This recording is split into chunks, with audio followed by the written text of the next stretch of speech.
عنوان: رجب میں کون سی عبادت سب سے افضل ہے؟ الحمدللہ رب العالمین والصلاۃ والسلام علی سید الانبیاء والمرسلین۔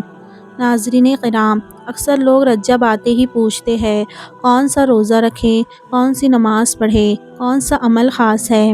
آج کی ویڈیو میں ہم ایک بہت اہم غلط فہمی کو دور کریں گے اور جانیں گے کہ رجب میں واقعی سب سے افضل عبادت کون سی ہے۔ آخر تک ضرور دیکھیے گا، کیونکہ آج کی بات آپ کی عبادت کا رخ بدل دیں گی۔ کیا رجب میں کوئی خاص عبادت فرض ہے؟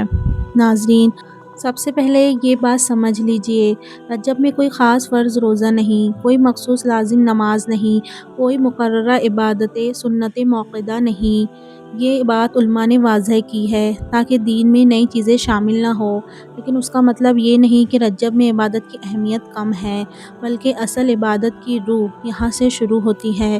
رجب میں سب سے افضل عبادت کیا ہے؟ ناظرین، رجب میں سب سے افضل عبادت ہے گناہ چھوڑ دینا۔ جی ہاں، حرمت والے مہینے میں سب سے بڑی عبادت یہ ہے کہ بندہ خود کو گناہ سے روکے، کیونکہ نیکی صرف کرنے کا نام نہیں بلکہ برائی چھوڑنے کا نام بھی ہے۔ اگر کوئی شخص رجب میں جھوٹ چھوڑ دے، غیبت چھوڑ دے، حرام نظر چھوڑ دے، یہ 1000 نفل سے بہتر ہے۔ نفل عبادت کی حقیقت: ناظرین، اس کے بعد نفل عبادات آتی ہے، جیسے نفل روزے، نفل نماز، تلاوت قرآن، ذکر و درود، صدقہ۔ لیکن یاد رکھیے، اللہ عبادت کی تعداد نہیں، اخلاص دیکھتا ہے۔ 2 رکعت اخلاص کے ساتھ بہتر ہے 100 رکعت بغیر دل کے۔ بد دعا سے بچنا کیوں ضروری ہے؟ ناظرین، رجب میں ایک بڑی آزمائش ہے بد دعات کی۔ کچھ لوگ خاص راتیں، خاص نمازیں، خاص دن کے روزے خود سے مقرر کر لیتے ہیں، جبکہ نبی صلی اللہ علیہ وسلم اور صحابہ سے ایسا ثابت نہیں۔ دین میں زیادتی بھی نقصان ہے۔ عبادت قبول کیسے ہوتی ہے؟ ناظرین، عبادت قبول ہونے کی 2 شرطیں ہیں: نمبر 1 اخلاص، نمبر 2 سنت کے مطابق ہونا۔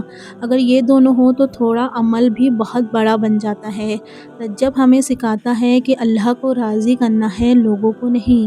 اے اللہ، ہمیں صحیح عبادات کی سمجھ عطا فرما، ہمیں بد دعات سے بچا اور ہمارے تھوڑے عمل کو قبول فرما۔ آمین یا رب العالمین۔